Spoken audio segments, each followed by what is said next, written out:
0세부터 100세까지 모두 다 책 읽는 다울책 사랑방입니다. 오늘은 6학년 1학기 국어 교과서에 실려있는 저승곡간과 덕진다리 들려드릴 텐데요. 이야기 구조에는 4단계가 있어요. 발단, 전개, 절정, 결말. 선생님이 책을 다 읽어주고 나서 끝부분에서 선생님이 설명해 줄 테니까 꼭 끝까지 들어보세요. 저승곡간과 덕진다리, 강소희 그림, 양재홍 글, 출판사 한솔교육. 산 따라 길 따라 전해오는 옛 이야기. 덕진이가 지금 다리 위를 건너고 있는 모습이네요. 옛날 사람들은 이렇게 한복을 입고 살았죠. 기와집도 있고 초가집도 있고 현대의 주택, 환경과는 많이 차이가 있죠. 저승곡간과 덕진다리. 옛날 영암고을에 덕진이란 처녀가 살았더란다. 내과 주막에서 일을 거두며 살았지. 허름한 옷을 입고 물 깃고 마당 쓸고 반찬을 만드느라 하루에가 짧았지. 그래도 덕진이는 인정이 많았어. 어린 거지가 주막 앞을 지나가면 이리 들어와 다정스레 불러세워 따뜻한 국밥을 말아 먹이고 옷가지 하나라도 입혀 보냈지. 아픈 길손이라도 찾아오면 이를 어째 얼른 군부를 지피고 죽을 끓여 주었어. 영암고을에는 인정이 많은 덕진이를 칭찬하는 사람들이 점점 늘어났단다. 그런데 그 고을 원님은 덕진이하고 영 딴판이었어. 원님의 곳간에는 재물이 들어가는 일은 있어도 바늘 하나 나오는 일은 없었어. 가뭄이 들고 홍수가 나고 큰 불이 나도 원님은 모으고 또 모을 줄만 알았지. 쌀 한 톨 베풀 줄 몰랐단다. 아주 욕심쟁이지? 하루는 아기 낳을 때가 다 된 안악이 원님을 찾아왔소. 날이 아기를 곧 낳을 텐데 가진 게 없어 걱정이니 좀 도와주세요. 원님은 잠시 생각하다 집단 하나를 내주었소. 자네 사정이 딱하니 이거라도 가져다 쓰게. 으리으리한 원님 곳간에는 쌀이 넘치고 옷감이 펄럭였지만 겨우 집단 하나만 내놓았던 거야. 그러던 어느 날 밤 원님이 잠을 자는데 저승사자가 원님을 흔들어 깨웠소. 영감, 저승길이 뭐니 어서 갑시다. 원님은 얼떨결에 일어나 부들부들 떨면서 저승사자를 따라갔소. 아이고, 이렇게 죽는구나. 원님은 억울했지만 아무 말도 못했더란다. 원님이 저승사자를 따라 한참 가다 보니 길 양쪽에 곳간이 길게 늘어서 있었어. 슬금슬금 곁눈질로 보니 어느 곳간엔 온갖 물건이 가득한데 어떤 곳간은 텅 비어 썰렁하기만 했지.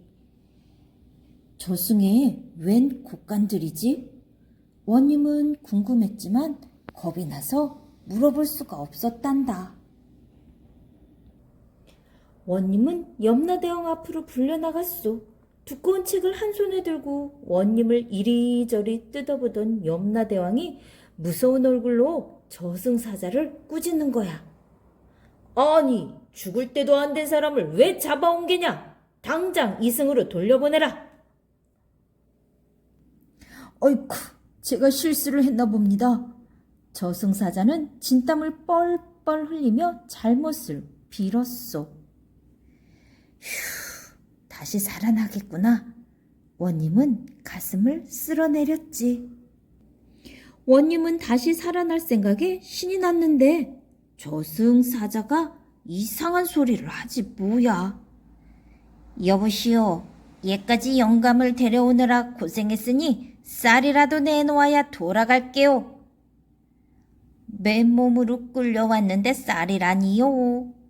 원님은 저승사자 눈치를 살피면서 되물었소. 나름 다 방법이 있소.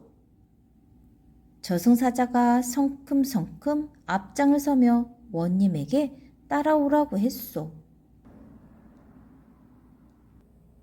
원님이 따라가 보니 길 양쪽으로 곳간이 길게 늘어서 있었어. 저승으로 끌려보았던 바로 그곳이었지. 이곳이 바로 저승곳간이요. 이승에서 베푼 만큼 재물이 이 곳간에 쌓인다오. 누구나 여기에 곳간이 하나씩 있소. 그 말을 들은 원님은 자기 곳간이 어떤지 빨리 보고 싶었어. 저승사자가 원님의 이름이 쓰인 곳간을 찾아 문을 활짝 열어 젖혔어. 그런데 안에는 집단 하나만 달랑 놓여 있었지.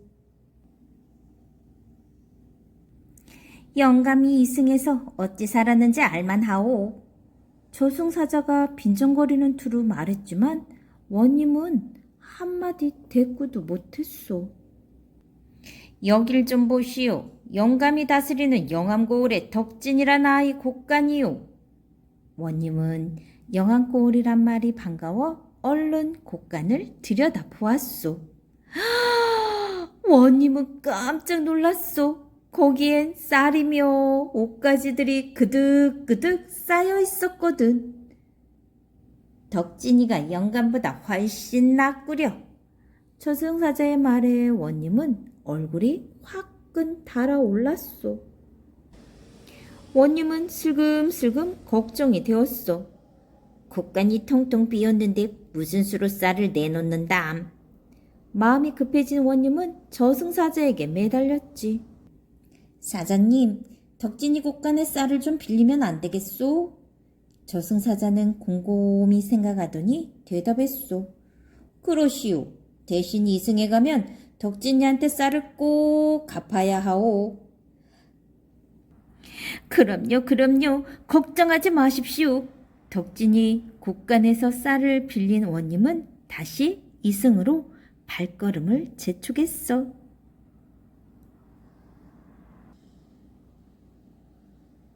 다시 살아난 원님은 덕진이를 찾아갔소. 내가 너에게 빚진 쌀을 갚으러 왔다. 덕진이는 고개만 갸웃갸웃했지. 저는 모르는 일이니 받을 수 없습니다. 그래도 원님은 물러나지 않았소. 쌀 한 톨 베풀 줄 모르더니 아주 딴 사람이 된 거야. 원님이 뜻을 꼽지 않으니 덕진이도 생각이 바뀌었지. 정, 그러시다면 쌀값으로 저 냇가에 다리를 놓아주세요. 여름에는 홍수로 물이 불어 못 건너고 겨울에는 징검돌이 얼어 못 건너니 다들 불편해한답니다. 그거 참 좋은 생각이구나. 이튿날부터 당장 다리를 놓기 시작했소. 일꾼들이 커다란 돌을 반듯하게 깎아 튼튼하게 쌓아 올렸지. 이제는 큰 비가 쏟아져 물이 절철 넘쳐도 걱정 없겠네. 밤새도록 내려 징검돌이 꽁꽁 얼어도 문제없지. 구경하던 사람들도 신이 나서 소리쳤어. 마침내 다리가 다 만들어지고 사람들은 그 다리를 덕진 다리라고 불렀어. 다리를 건너는 사람마다 인정 많은 덕진이를 떠올리며 마음이 흐뭇했더란다. 어때요? 불편함을, 어려움을 서로 나누어 가진 덕진. 덕진이의 우리 한번 사건 전개 과정 한번 볼까요? 이 이야기의 구조는 네 부분으로 나눠져 있어요. 아까 선생님이 이야기 구조에는 발단, 전개, 절정, 결말이 있다고 했죠? 발단은 이야기의 사건이 시작되는 부분, 전개는 사건이 본격적으로 발생하고 갈등이 일어나는 부분, 사건 속의 갈등이 커지면서 긴장감이 가장 높이 높아지는 부분을 바로 절정이라고 해요. 사건이 해결되는 부분은 결말이 되겠죠. 자, 그러면 우리가 한번 나누어 볼까요? 발단. 어떤 내용이었을까요? 옛날 영암 원님이 죽어서 저승에 있는 염라대왕으로 앞에 끌려갔는데 원님이 염라대왕에게 이승에서 좀 더 살게 해달라고 간청하자 염라대왕은 원님을 저승사자에게 돌려보냈죠. 저승사자는 원님에게 이승 후 가라면 저승에 있는 곳간에서라도 수고비를 내놓으라고 했어요. 그래서 쌀을 어떻게 했나요? 내놓게 되겠죠. 네, 이게 바로 발단입니다. 그러면 전개 한번 볼까요? 전개 절정. 원님이 이승에 있을 때 남에게 덕을 베푼 일이 없어서 원님에는 고작 뭐가 있었나요? 볏짚 한 단만 있었죠. 원님은 자기 곳간이 비어 이승으로 갈 수 없다고 생각하니 걱정이 됐어요. 그러자 저승사자는 원님에게 덕진이라는 아가씨의 곳간에서 쌀을 구워 계산하고 이승에 나가 갚으라고 제안했죠. 그래서 원님은 이승으로 돌아와 덕진을 찾아갔고 덕진은 원님에게 어떻게 했나요? 다리를 놓아달라고 부탁했죠. 이게 절정 부분이죠. 결말 부분은 그럼 어떻게 됐을까요? 원님에게는 어떻게 그 갑으로 다리를 놓아달라고 해서 어떻게 했어요? 다리가 만들어졌죠. 이게 바로 결말 부분이 되겠습니다. 여러분이 책을 읽을 때 이야기 시작 부분, 본격적으로 발생된 부분, 긴장감이 가장 높은 부분, 또 마지막 사건이 해결되는 결말 부분, 이렇게 해서 이야기 구조 4단계는 꼭 기억해 주세요. 발단, 전개, 절정, 결말.